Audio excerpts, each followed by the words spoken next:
He's the one who raised the most taxes and was stingy. I read last week, he said to the public servants in 2016, don't expect an elaborate increase. And that was on a 2015 base. And now comes the lecture about high increases for public servants. So I see the Kaichur News, they speaking about,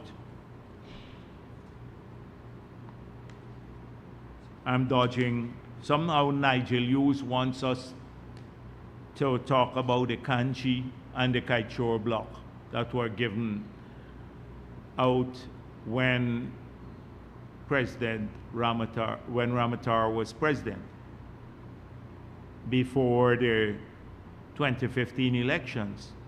And then, without asking me, the Kaichur News said I dodged the question. So Nigel Hughes wants to know quite a bit now. So he wants me to answer for that, what happened there. So I looked into it, I was in government, and I found out that it followed the same principle that we've always had, that Trotman employed in 2016 when he gave, I think it was an agreement, a production, exploration license to, I think it was Ratio. The same, exact same terms, he gave the production license or the exploration license to Ratio.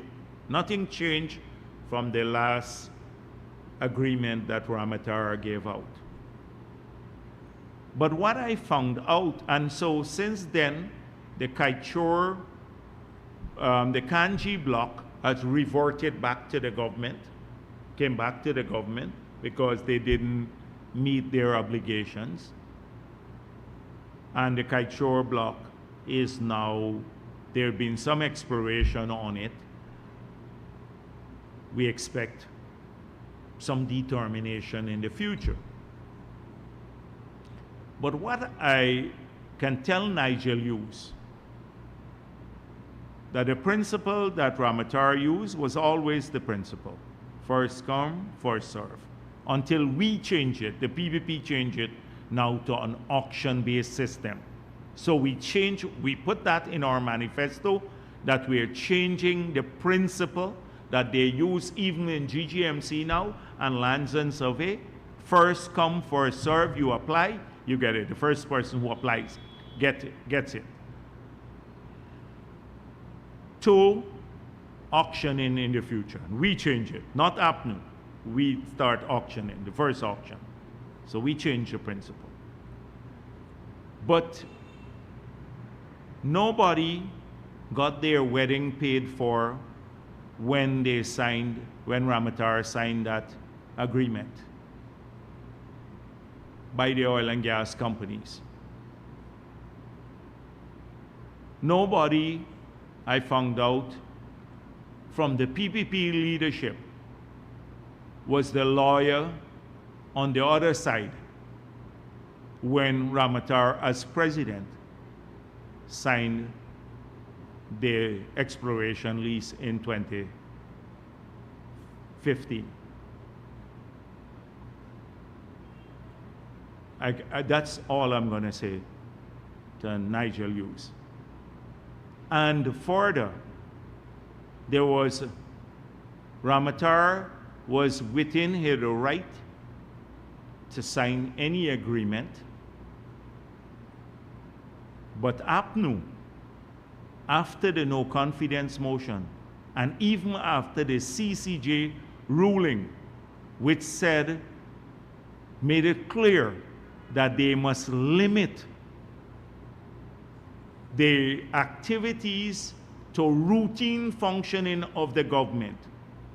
They were busy signing contracts weeks before the election. In fact, when they were printing the ballot paper, CBN, I think, was printing the ballot paper, the Canadian company, Jordan went to Canada and signed an agreement with them.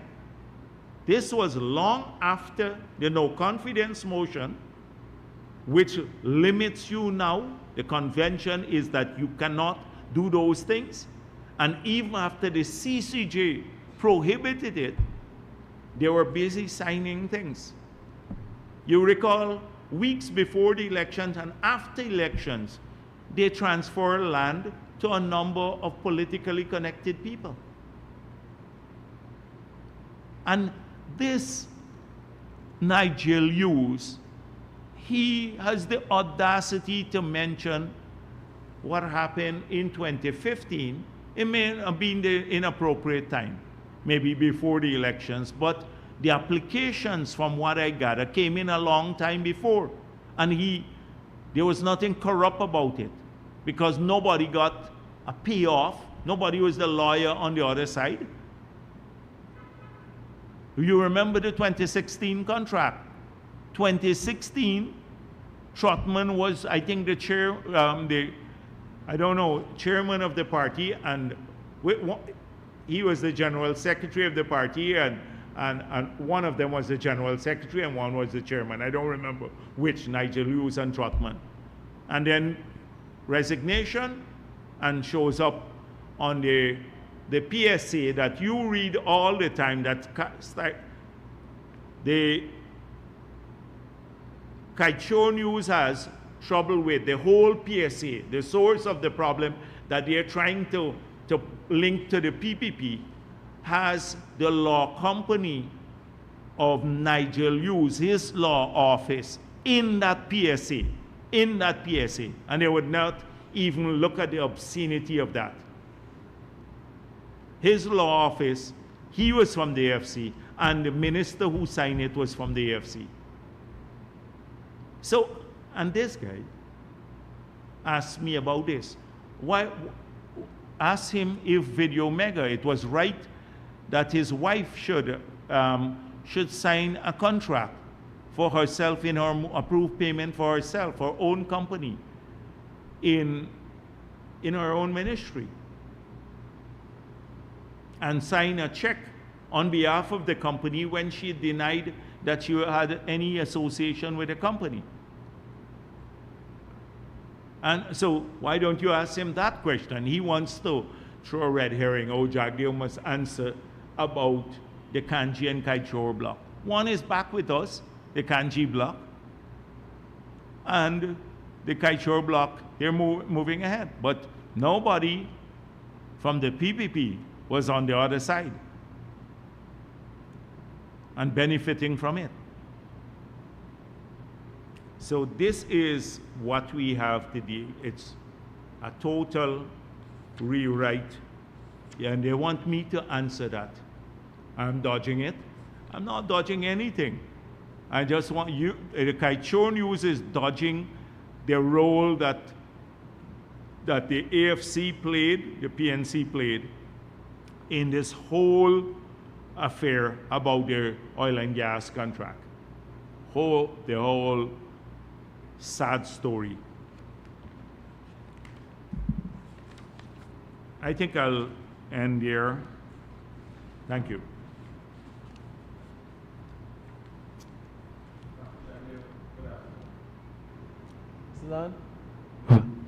Good afternoon.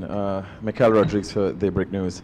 After government would have expended large amount of funds to make right down a GPL, from time to time the blackout woes continue. Is there some kind of movement government is going to do to make sure this comes to an end? So every time we ask them, there is something like, yesterday I called, the system trip in Berbice. Then they said some piling work has caused their blackout. So I am as concerned as any citizen, because we're trying to put more power into the system. But there's a lot of upgrade to the transmission and distribution system we have it's not stable. The moment you put more power into the system, you get this. And that's why we have gone out to tender for the upgrade. They have just pre-qualified, I think, about 20 companies to do a significant upgrade before the gas to energy project comes on stream. That means redundancy, circuits, so that if you get the power, if you have a single line and it goes off, everyone down the line gets affected. If you have redundancy and circuits, then you can continue to supply people. But that's what we spoke of. No investment in transmission and distribution in the 5 years under APNU. No investment even in power generation under APNU. Major investment. The demand now has skyrocketed because with all the new hotels, we have 9 hotels being built, already some coming on stream. A regular hotel may use about 2 megawatts of power. With all the new housing schemes and new houses being built and air conditioning and massive investments right across Ghana, the demand has skyrocketed.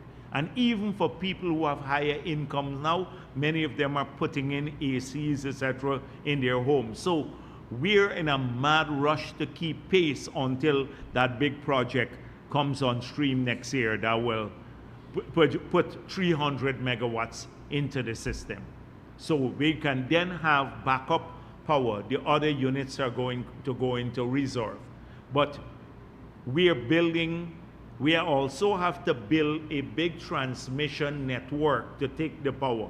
So that's why I explained here that we're spending $160 million to build several substations to take some of the power and distribute the power back in Region 3, to bring it across the river and take it to a control center that would be built here at Eccles, at the back of Eccles. Already the contract has been awarded, that will dispatch the power throughout the country, and so you can control it from there, see which area, because through fiber cable, they don't have to call in a blackout. You don't have to call in, they would see from that. It's a modernization program that's taking place.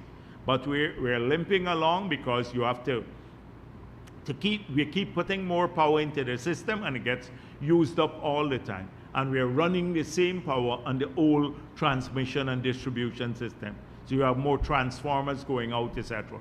And simultaneously, they're doing a lot of work. So on the East Coast, to do the 4-lane road, they have to now remove, because on the railway embankment, we're not doing 2 lanes in the Indian villages, as Norton said, and 4 in the Afro-Guyanese villages to discriminate against them. We're doing 4 lanes right through, from Mahaica to Georgetown.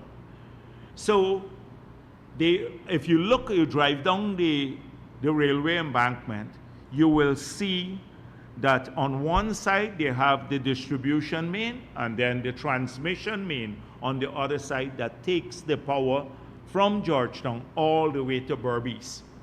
And then Berbice sometimes share back this way.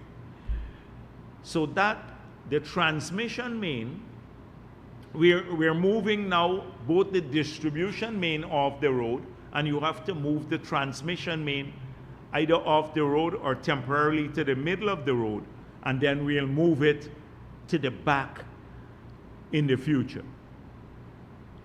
We're already looking at doing that. We then have to also do there's a 69 kV line that we have now. But to take that much power to Berbice in the future, we'd have to then put in a 230 kVA line all the way to Berbice, that you can move larger amounts of power and with less transmission losses, line losses. So a lot of those projects are being planned and moving so that for the modern grid to be established. That's what we are working on now. But along the East Coast corridor, they can't build the bridges because even on the existing project, or even without moving the lines off the railway embankment, both the transmission and distribution line. So they're telling me that when they move some of these lines, it's causing instability in the system, or they have to take off the power to move a bit of the line. So some of that is happening, some of it is the old system, and some, frankly speaking, we're not happy with the management too. What's going on? We don't believe that there's so it's a combination of factors, and it bothers me a lot personally too. And we are on it every day as policymakers, but we're not just sitting on our hands and complaining about it like APNU. We're doing something about it. We're building a new 69 kVA line. We're going to build a 230 kVA line. We're putting in more substations and upgrading transmission and distribution throughout the system. We're building another line for Cummins has the contract to build another line from Sophia all the way to Kingston Power Plant. So we have redundancy on that line. We're building a major transmission system from the project, the gas to energy project, back to the control center. A lot of these things are happening, but you don't build this overnight. It's when you don't have foresight, you don't plan. We had planned a lot of these things when we were doing the hydro.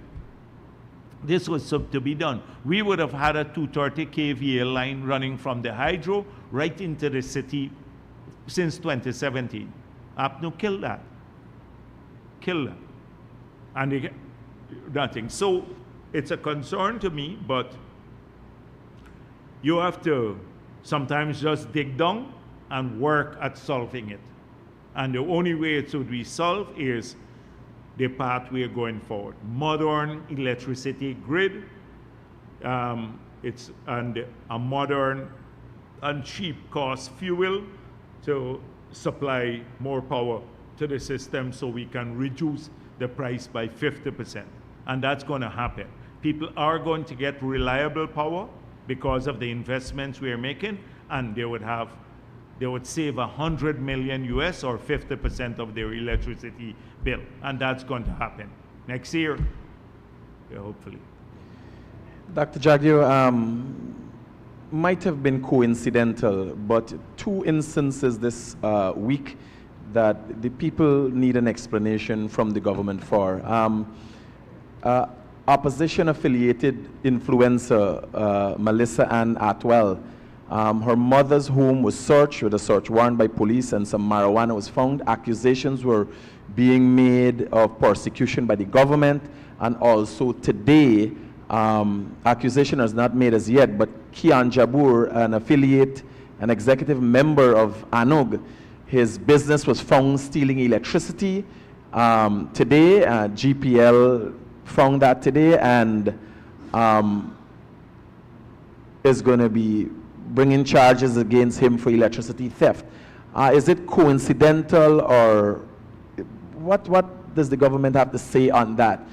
So because they're going to claim persecution. I don't like to comment on what I term the fringe elements, because you just give them more to talk about. And 90% of what they write can't be substantiated. So let me make it clear. We don't Kian Jabur or any social influencer. They don't pose a threat to the People's Progressive Party. Our support is earned. We work the ground. We look out for people's interests. We've been looking out for the pensioners by doubling their pension, the children of this country, the Amerindian communities, people along the coast, the farmers, the miners we assisted. Almost every interest group, men and women. We're looking out for our pensioners now with spectacle, and our kids. 350,000 women will get a voucher now to go and test for cervical cancer, everyone over the age of 21. We're looking out for those people. Jabor was there before. He didn't matter. Now, would he matter? And so if you're stealing electricity, and I don't know if he is stealing electricity, you just brought that to my attention. If you're stealing electricity and you get caught, then you should face the consequences. Why should it be different for a politician? So if a politician steals electricity or is a pedophile or something else, or a rapist or something else, why shouldn't they not face consequences too? They must face the court or have a chance to deal with this. He could, if GPL finds him, or I don't know if what they're gonna do, but if that's true, this is the first time I'm hearing of it. But he could go to the court and say it's persecution. I wasn't stealing electricity, and put the people under cross-examination. But if he's stealing electricity, then he should pay just like anyone else. Why do they believe? And this is what people who sometimes the most wicked people in the world, they hide behind this thing, persecution, for all sorts of reasons. Now, I don't know, because we don't check on what the police do, but if this was an organized plot to plant marijuana on someone, they would find it in the home. They wouldn't find it at the fence at the back and not being able to charge anyone, because you can't charge someone if it's outside of their yard. You can't link the person to the marijuana. We got to be an extremely stupid government to direct somebody to say, go and plant marijuana in the house and then find it outside in some alleyway. You got to be think about it yourselves, and think about what that is. Old APNU static. You don't find that under the PPP. Look at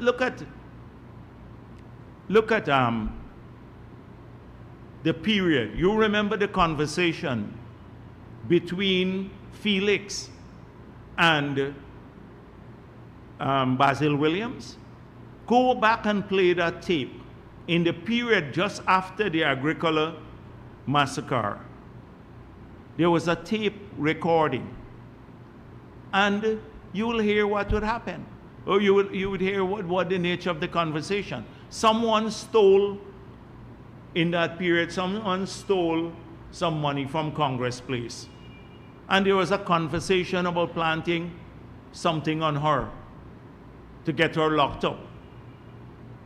We don't engage in that sort of thing. Why would we do that? We've been very tolerant. The people who wouldn't say a word on the APNU because of fear, they can speak freely. And so we do defend ourselves, but you're not going to find this government trying to intimidate their opponents. Because, frankly speaking, Jabor, when I look at his record, you don't really need much to show the true nature of his character. You don't need much. But if he's stealing electricity, he should not get a free pass too, because he's a politician. They always claim that. And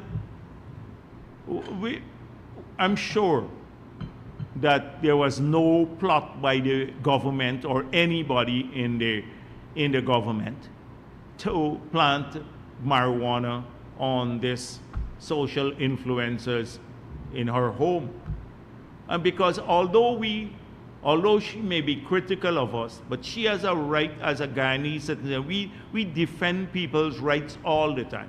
She has a right to say what she does, and if she libels people, then they have the remedy of a lawsuit.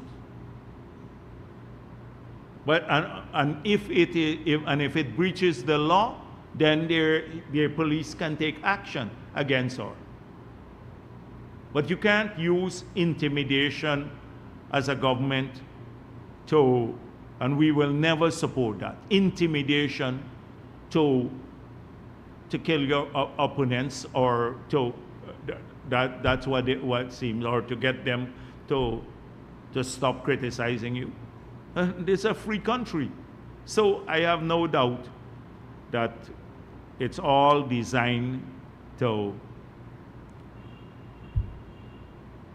make people feel they're persecuted, or they want to portray it as persecution because it gives them kind of credibility. I see the APNU and AFC jump on that. When APNU and AFC had, you remember the Ramson saga? When they were chasing. Yes, go ahead. Yes, go ahead. Dr. Jagdeo, finally, Glenn Lal has come out publicly about his intent on running for president in the 2025 election. I have asked this question on several occasions. A fair share for media. Glenn Lal has obviously taken a different position, has become political. Will the PPP continue to take taxpayers' money and now finance a political party